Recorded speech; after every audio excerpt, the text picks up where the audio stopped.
You're listening to Scaling Up Services, where we speak with entrepreneurs, authors, business experts, and thought leaders to give you the knowledge and insights you need to scale your service-based business faster and easier. And now, here is your host, business coach Bruce Eckfeldt. Are you a CEO looking to scale your company faster and easier? Check out Thrive Roundtable. Thrive combines a moderated peer group mastermind, expert one-on-one coaching, access to proven growth tools, and a 24/7 support community. Created by Inc. award-winning CEO and certified scaling up business coach Bruce Eckfeldt, Thrive will help you grow your business more quickly and with less drama. For details on the program, visit eckfeldt.com/thrive. That's ECKFELDT.com/thrive. Welcome, everyone. This is Scaling Up Services. I'm Bruce Eckfeldt. I'm your host. And our guest today is Melanie Parish. She's a public speaker. She's a master coach. She's also an author of the Experimental Leader book. And we're going to talk a little bit about her work that she does with leaders. We're going to talk about her book, about some of the ideas she has around how to really actualize yourself as a leader, how to really meet your potential, realize your potential. I love talking with other coaches, with other people that work with leaders and businesses and teams. It's always fascinating to hear the stories, talk about the different approaches, what we found being in sort of organizational development, leadership development work. It's always fascinating things out there. With that, Melanie, welcome to the program. Thanks for having me. I'm really excited to talk to you about leadership. Yeah. So I always love to hear the backstory, how people got into the work they're doing now. Tell us your journey. Tell us about how you got into leadership coaching. What was your background? I was looking through your bio there. I saw a reference to theory of constraints. I'm a big theory of constraints fan. So oh, that's amazing. Yeah. So I'm kind of finding interesting kind of probably stories and connections there that we have. But yeah, tell us the story. How did you get into doing what you're doing today? Well, I was always in sales and marketing, and I reached a point where I was looking for a change in career, and I found out about coaching. It was kind of the early days of coaching, and I loved the idea of it. And the deeper I got into it, the more I understood about asking questions and helping people sort of understand their own minds more deeply. And so I was at the time doing mortgages, and I switched into coaching. I wanted to have, deep relationships with clients, and I started to coach. And because my background was in sales and marketing, people started coming to me in the beginning because they thought I could help them sell better. I could help them market better. And so as I kept my clients over time, they were no longer in their early days in their businesses. And so I started to work more with them on their problems and operations. I have one client I've had for the last 20 years, literally 20 years. And in the beginning, she was a solopreneur, and now she's written 7 New York Times best-selling books and has a line of products and has an international following. And so her work over the years has changed so much, and her problems have changed so much, and I've gotten to kind of go along for the ride. And the same is true for many of my clients. Many of them have been around for a long time. So I just keep getting to learn. And then about 8 or 9 years ago, I started working with a bunch of guys. In the beginning, it was a bunch of guys in IT who were IT leaders. And at the time, I thought, oh my gosh, I don't come from an IT background. What do I have to offer? But they seemed to like the way my brain worked as a thought partner, and they knew the IT. And so I started coaching more in tech and startups, and then also more in other organizations. I always find that interesting in terms of, as coaches and for people that hire coaches, this kind of domain expertise side of things. I mean, I guess what's your kind of experience so far in terms of how much do you need to know about a client's business sort of operationally or strategically, and how much does it not matter? I mean, what have you kind of found in terms of the clients you've worked with? How much do you need to know, and how much do you not need to know in terms of being a successful coach? Well, I think the idea that one of us needs to know it is even false. I don't think either of us, if we're doing really good work together and kind of touching on the edge of innovation, there's some things that each of us knows. But the biggest thing that I feel like is what I offer of value to my clients is to be a thought partner when neither of us knows. So if you're innovating, if you're going into new places, say you're creating new software or a new product or filling a gap in an industry somewhere, you're not going down a tried and true path. And you have to be able to think through how you're going to do that. And so I feel like I offer value to my clients, not because of what I know, but because I can help orient them to the learning it takes to go into new places. Yeah. And so let's talk a little bit about leadership. I mean, there's, obviously sort of coaching exists at all sorts of levels for all sorts of reasons. But I think leadership coaching is a particular kind of, is a little different, or it has its own kind of challenges or its own kind of objectives and models and stuff. Tell me a little bit about, as you've gotten into the leadership coaching side, what have you learned that really is critical in terms of coaching leaders, and whether it's, the frameworks or the approaches or the questions that you ask to really help them sort of step into leadership? Sure, absolutely. Well, and a lot of these are in my book. Sort of the key things that I use with my clients are in my book. Mm-hmm. And I would say some of the real key things is that anytime we're trying to change to do something new, it's an experiment.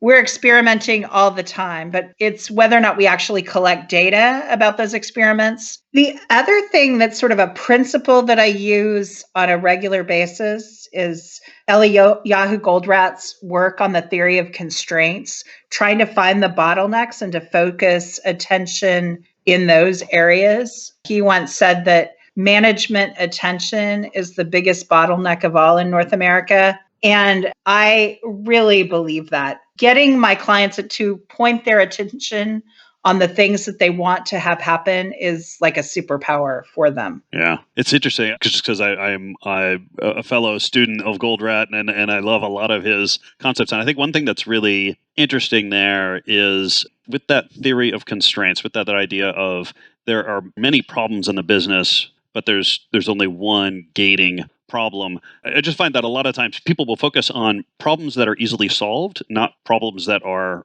that are going to advance whatever it is you're trying to advance. Tell me about how you kind of help clients refocus or identify and focus on the things that are really going to make a difference in terms of advancing the work that they're trying to improve upon. One of the most obvious practical things is I always try to get them to use a Trello board and to make a list of things that the company is waiting for them on, so that they try to remove themselves as the bottleneck. I can't tell you how many leaders I work with who, if you actually distill it down, they're the mud that everyone gets stuck in because they delay decision making. And so just from a really practical standpoint, just teaching leaders to stop being their own bottleneck is one of the most powerful things that I can do with a client. And what typically is in the way? I mean, what is this a practical issue? Is this a psychological issue? Is this mindset? I mean, why do they create the mud that other people get stuck in? Sometimes it's decision fatigue. Like they just get too tired of making decisions and they get an email that asks them to, make a decision on a color for a website or something. They just think, I'll have to look at that later because they don't have the capacity in the moment. And then later never comes. Sometimes it's budget. If I approve that thing, we're going to have to spend, thousands and thousands of dollars, and I'm not ready to do that. Sometimes it's just that they can't think through everything that one email question brings to them. They can't think through all the consequences, so they put it off until they can. And so actually focusing on how people can manage their own response and then also teach their organization to get their attention, I feel like really helps move things forward. It sounds like some of those things are kind of being decisive. Some of those things are how to carve out the right amount of time to actually process the things you need to process. I mean, how much does this become helping them kind of manage their energy and schedule and calendar and task list? I guess how practical do some of these things become? Yeah, some of it's super practical. Yeah. Some of it's teaching your team that if they don't hear back from you in 48 hours, ask again. Yeah, I love those. Ground rules about how to interact with me. Yeah. Yeah, like if you haven't seen it in 48 hours, I've forgotten. That's almost universal for most leaders, but they don't always design it with their teams. So their teams don't necessarily know that. Yeah. So their teams will wait. I sent you an email and the team becomes like the master at documenting, which isn't actually removing a bottleneck. turtleneck, the only thing that does is cover their rear end. But really what you need is someone who's going to shake the palm trees and get your attention. Yeah, it's interesting. I talk a lot about surrounding yourself with the right people, and sometimes the right people are not people that look and think just like you. You know, you need other people that are going to complement you or balance you.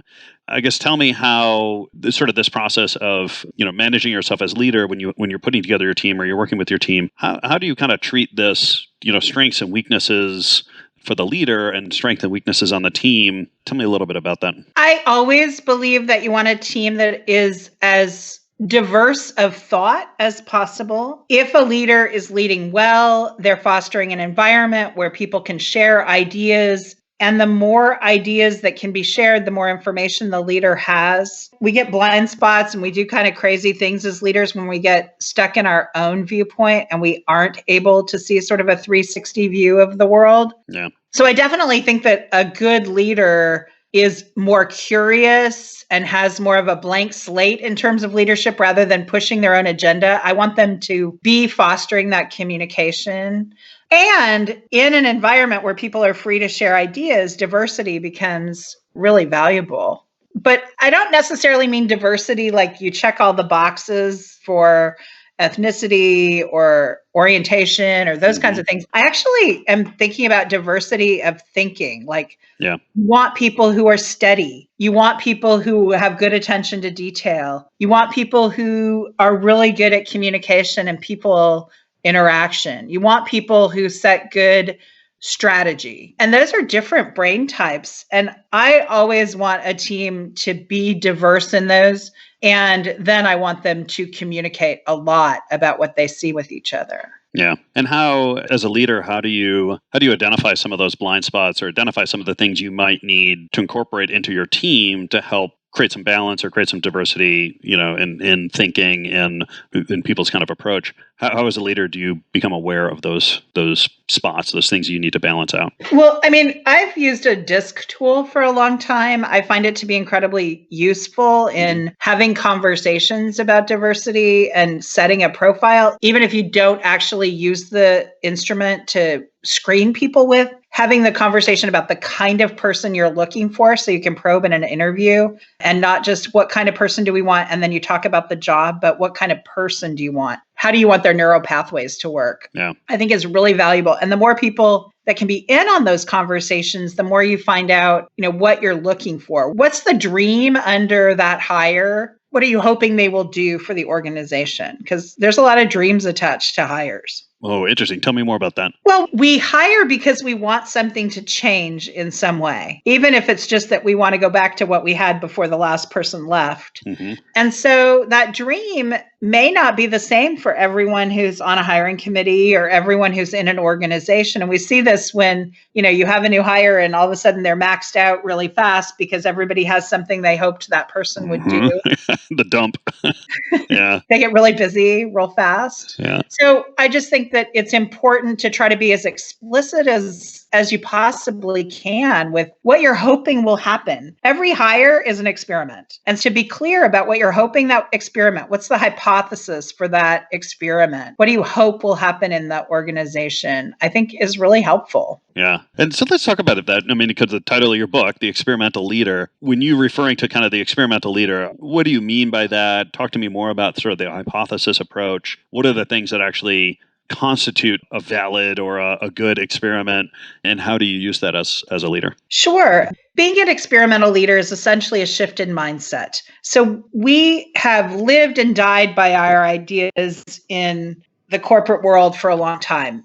People have their pet projects, you pitch, you have to make a good, strong argument for your case. And then if it fails, then you may fail as a leader. So being an experimental leader is taking a step back and thinking of everything new that we try as an experiment. If we want something to change in our organization and we try something, we want to run it as an experiment. We want to collect data on whether or not it worked. We want to prototype so we're not investing huge amounts of money before we find out if it may or may not work. And so becoming an experimental leader takes some real skills of stepping away from sort of being the boss. When we first start leading, we emulate leaders that we've seen in the world. And the one I always talk about is the dad boss, the all-knowing dad boss who knows everything and has all the answers and tells you exactly what to do. Becoming an experimental leader is stepping away from those sorts of reactive leadership styles and stepping into a frame of curiosity where you say, what do you want to try next? What did you learn? What will you try? What's your next experiment? What's the next thing you want to try? So it's a cycle of looking, learning, and then re-experimenting until you get to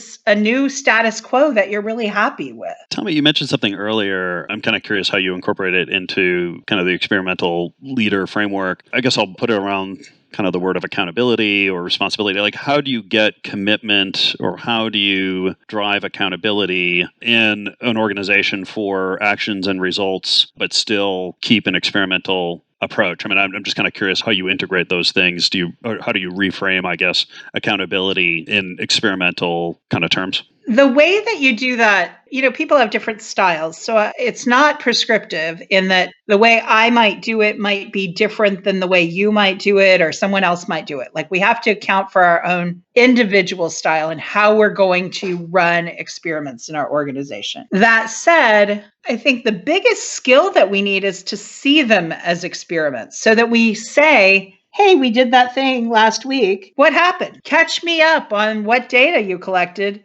Come back to me again when we've collected some data on it, and then we'll make the decision. So I think that the way that I keep track of experiments is I do it in Trello. I like Trello. It works for me. As a tool, it's a good place just to plop things that I want to look at.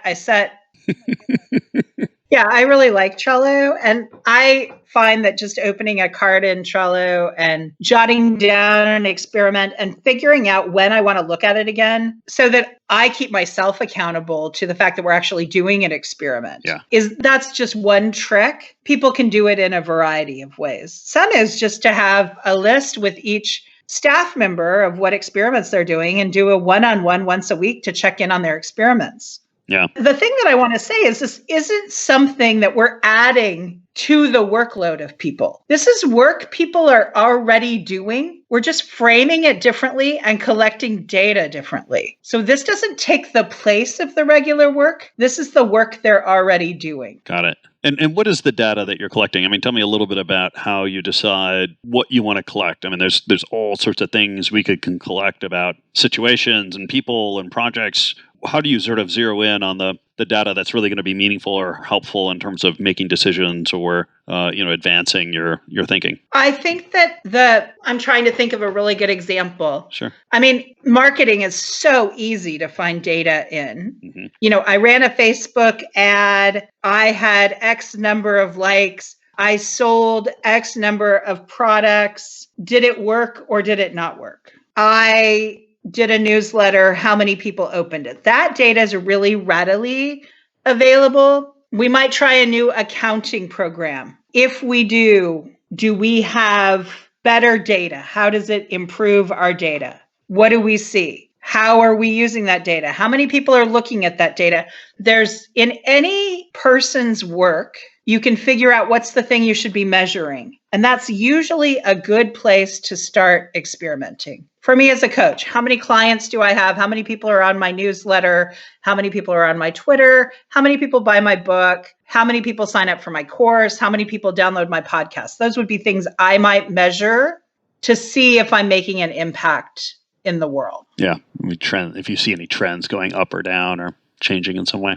Right. If I send out marketing, do I lose followers or gain followers? Yeah. And is there anything about the experiment design itself that you suggest or strategies that you recommend in terms of thinking kind of strategically about your experiments and how you sort of set them up or what you do with them or, how you collect the data that becomes important to, using this approach effectively as a leader? Well, I have sort of prescriptive questions in my book, but the biggest thing that's important just to grab is, what's your current reality? Mm-hmm. What do you want it to look like? What's the gap? What are the barriers that keep you from getting there? And then what do you want to try? What's your next thing to try to see if you can work on that barrier and help remove it. And then after you do it, you say, well, did it work or did it not work? What did I learn? And then you do another cycle. If you could see me, I'd be, I'm cycling my hand. It's like cycle, iterate. Like we need to iterate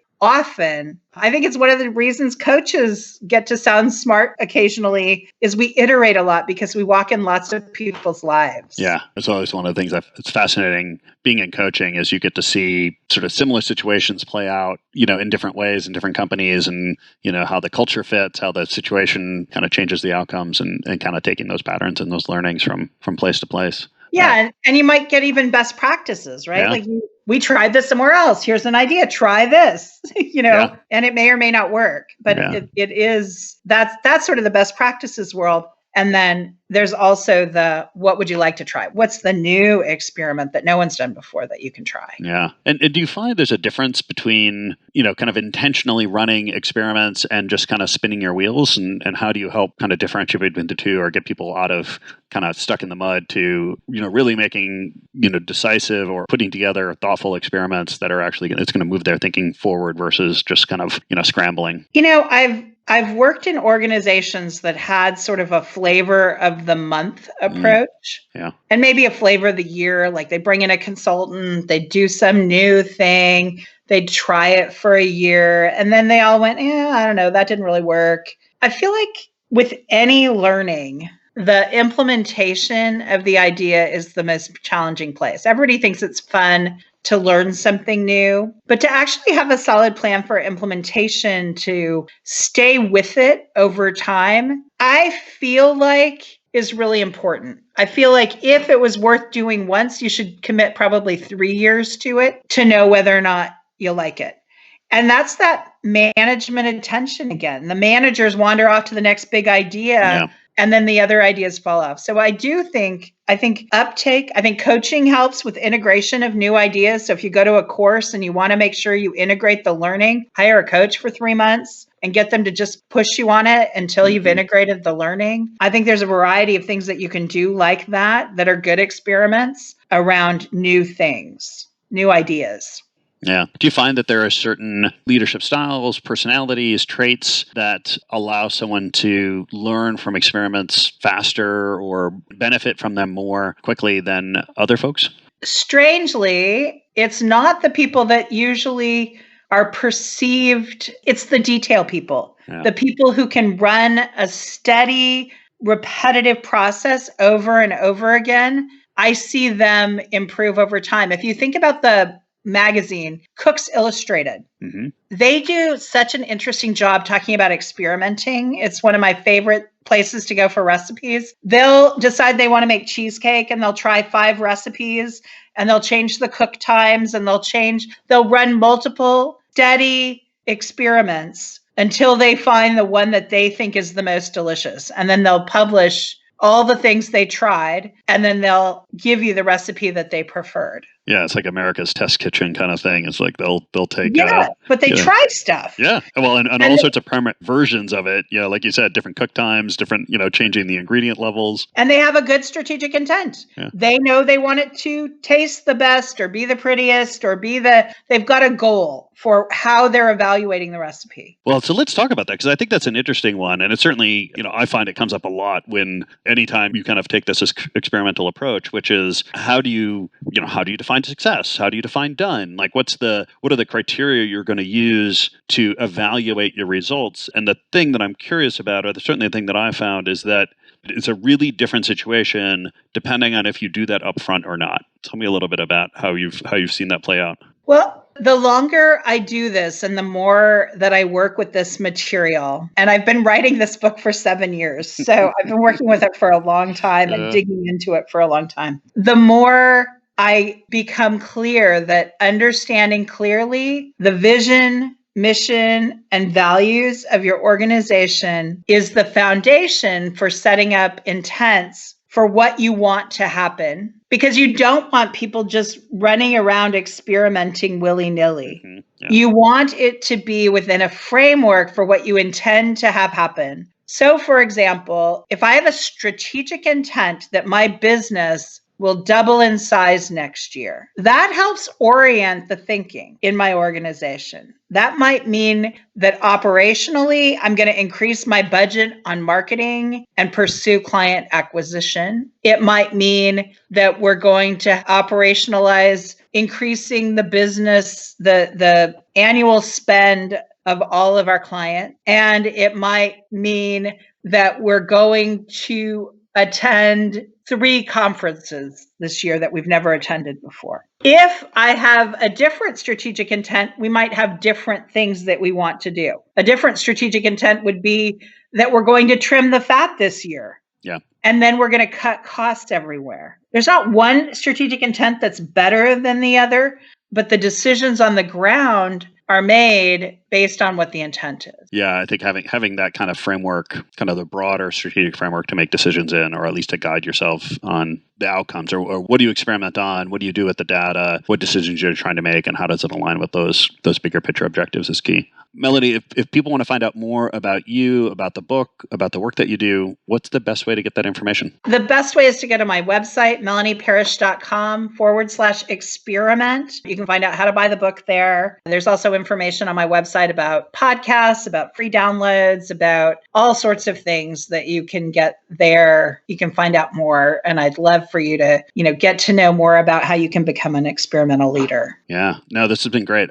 I'll make sure that the links are in the show notes so people can click through, look at your work, look at the book. I love the topic and I love the approach. I think, too many people go in to these leadership positions kind of thinking that they have to know it all, or they have to have all the right answers right off the bat. And I think that really hinders, not only their performance, but really the organization performance. So I like the thinking, I like the mindset, and I like the work that you do. I appreciate the time today. Thank you so much. It is hard work being a leader. And I wholeheartedly believe that having an experimental mindset can help leaders breathe just a little easier because they're sharing the burden with their team. Yeah, no, this is great. I encourage everyone to go check out the book and check out the website. This has been great. Thank you for taking the time today, and I look forward to keeping in touch. Thanks so much for having me. It was really fun. You've been listening to Scaling Up Services with business coach Bruce Eckfeldt. To find a full list of podcast episodes, download the tools and worksheets, and access other great content, visit the website at scalingupservices.com. And don't forget to sign up for the free newsletter at scalingupservices.com/newsletter.